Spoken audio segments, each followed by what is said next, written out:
প্রথমবারের মতো মাঠে গড়িয়েছে মেয়েদের প্রথম শ্রেণীর ক্রিকেট, যেখানে ইতিহাস গড়েছেন বাংলাদেশ নারী ক্রিকেট দলের অধিনায়ক নিগার সুলতানা জ্যোতি। নারী ক্রিকেটের লঙ্গান ভার্সনের এখন বাংলাদেশের প্রথম সেঞ্চুরিয়ান তিনি। সোমবার 23 ডিসেম্বর রাজধানীর শহীদ কামরুজ্জামান স্টেডিয়ামে উত্তরাঞ্চলের বিপক্ষে মধ্যাঞ্চলের হয়ে 153 রানের দুর্দান্ত ইনিংস খেলেছেন জ্যোতি। 20টি চার, 2টি ছক্কার মারে 256 বলে 153 রানে অপরাজিত থাকেন তিনি। নারীদের প্রথম শ্রেণীর ক্রিকেটের প্রথম সেঞ্চুরিয়ান এই উইকেট রক্ষক ব্যাটার। টাইগ্রেট অধিনায়কের দুর্দান্ত সেঞ্চুরিতে বড় লিড নিয়েছে মধ্যাঞ্চল। আগে ব্যাট করে 9 উইকেটে 240 রান করে ইনিংস ঘোষণা করেছিলেন সোবাহানা মোস্তারির উত্তরাঞ্চল।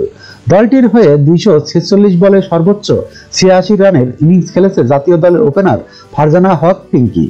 জবাবে দুই ওপেনার মোর্শেদা খাতুন ও ফারজানা আক্তারের জোড়া 50-তে ব্যাট হাতে ভালো জবাব দেন মধ্যাঞ্চল। দুই ওপেনারের ভালো শুরুর পর জ্যোতি সেঞ্চুরিতে রাঙ্গানো ইনিংস খেলেছেন। 8 উইকেটে 387 রানের ইনিংস ঘোষণা করেছেন মধ্যাঞ্চল। উত্তরাঞ্চলের হয়ে 113 রান খরচ করে সর্বোচ্চ 6 উইকেট শিকার করেন জান্নাতুল ফেরদৌস সুমনা। যখনকার খবর তখনই দেখতে চোখ রাখুন সুন 24 টিভিতে।